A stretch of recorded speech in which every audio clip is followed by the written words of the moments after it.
आज बाबरी मस्जिद की शहादत को 33 साल हो गए और रिवायत के मुताबिक बाबरी मस्जिद बचाओ कमेटी 19 जुलाई 1992 को बनाई गई थी और हिंदुस्तान में वाहिद ऐसे सेकुलर लीडर निहाल अहमद साहब जिन्होंने शहादत से पहले ही मुल्क को ये बता दिया था कि बाबरी मस्जिद शहीद होने वाली है, मगर उस वक्त की हुकूमत और उस वक्त अदलिया जिस तरह से इंसाफ करना चाहिए था या बाबरी मस्जिद को सिक्योरिटी देना चाहिए थी, उस तरह की सिक्योरिटी नहीं दी गई।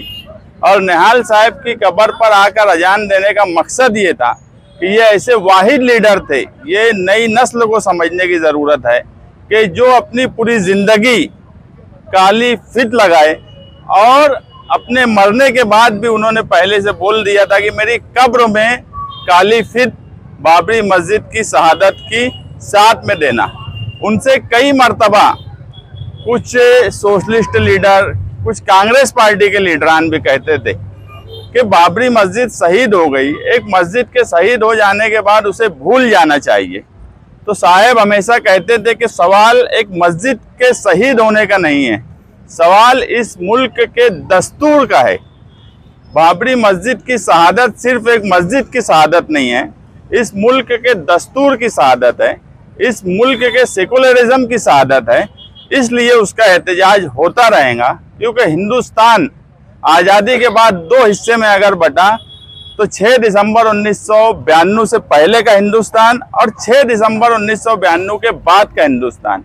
और हम देख रहे हैं कि जिस जगह पर मस्जिद थी उसे शहीद किया गया, बाद में अदलिया में उसके केस चले और फैसला जो आया, जो कहा जाता है कि कानून सबके लिए बराबर है, लेकिन 2019 का फैसला सुप्रीम कोर्ट का, उसने इस मुल्क के मुसलमानों को ये एहसास जरूर दिला दिया कि कानून सबके लिए बराबर नहीं है।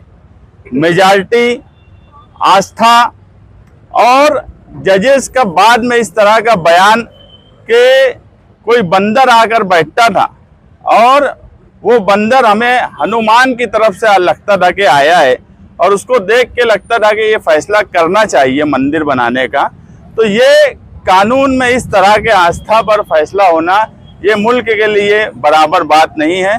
बहुत से लोग आज, हो सकता है मुसलमान भी ये सोचते हो कि मंदिर तो बन गया है, मंदिर बन गया है, बिल्कुल सच बात है।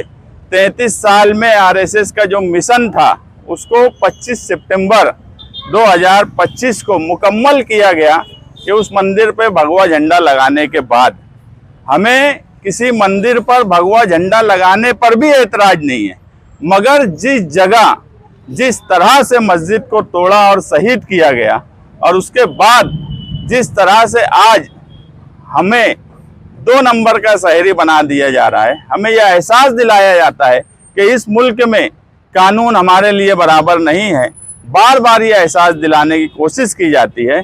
यही बात हमें बुरी लगती है। हम सिर्फ ये चाहते हैं कि इंसाफ सबके लिए बराबर हो। वहाँ मस्जिद पहले भी थी, मस्जिद जिस जगह पर बनी है, मुसलमान का ये अकीदा है कि वो यही मानता है कि मस्जिद वहीं रहेंगी। हमने कभी ये नहीं देखा कि उस जगह पर किसी मंदिर को तोड़कर मस्जिद बनाई गई हो। यहाँ तक कि सुप्रीम कोर्ट ने भी अपने ऑर्डर में ये नहीं लिखा कि मंदिर तोड़कर बनी है, यानी वहाँ कोई मंदिर था, लेकिन सुप्रीम कोर्ट ने ये जरूर लिखा कि बाबरी मस्जिद अगर शहीद हुई है और बाबरी मस्जिद तोड़ी गई है तो ये गलत था। जिन लोगों ने तोड़ा वो गैर कानूनी काम था, लेकिन उसके बावजूद भी अगर बाबरी मस्जिद की जगह का फैसला हुआ और उस फैसले के आधार पर वहाँ मंदिर बनाया गया, तो उसी सुप्रीम कोर्ट के फैसले में जब ये कहा गया कि मंदिर इल्लीगल तरीके से तोड़ी गई है, मस्जिद इल्लीगल तरीके से तोड़ी गई है, तो उन लोगों को सजा देने का काम हुकूमत ने नहीं किया, लेकिन उनको जो चाहिए था वो उसमें से लिया और जो इंसाफ का तकाजा था उसको पूरा नहीं किया गया। और निहाल साहब की कब्र पर आने का मकसद ही ये है कि इस मुल्क में वो मुल्की लीडर थे और दूरअंदेश लीडर थे। वाहिद ऐसे लीडर मैं अभी बोला कि जिन्होंने मुल्क को ये मैसेज दिया था मालेगांव से कि मस्जिद शहीद होने वाली है। अगर मस्जिद उस जगह पर होती तो क्या सुप्रीम कोर्ट जो फैसला 2019 में किया वो कर पाता था? क्या? कतई नहीं कर सकता था। पोजीशन की वजह से सुप्रीम कोर्ट को मौका मिला और उसने वो फैसला किया।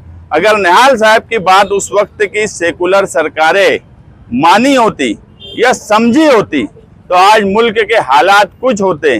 जो कल सरकार में बैठे थे उनकी आज क्या हालत है, ये भी हालत नहीं होती। हम ये बात मानते हैं कि बाबरी मस्जिद की शहादत मुल्क में सियासी, समाजी हर तरीके से बदलाव लाई और इसके पीछे उस वक्त जो सरकारें थी वो उसकी जिम्मेदार है।